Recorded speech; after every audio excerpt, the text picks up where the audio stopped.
to check voicemail messages on the Xiaomi 17, first of all, we're gonna open the phone app. Over here in this phone app, we're gonna switch to the keypad at the bottom of the screen, and you want to press and hold number 1.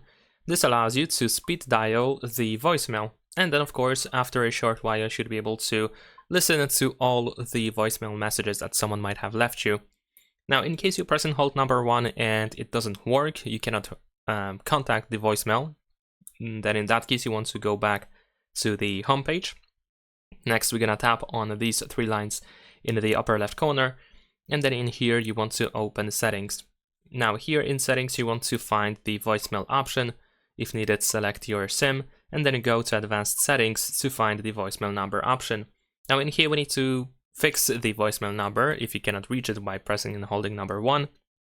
Usually you can either contact your operator or service provider and ask them about the voicemail number, or you can Google that information. And that is pretty much it. Leave a like and subscribe.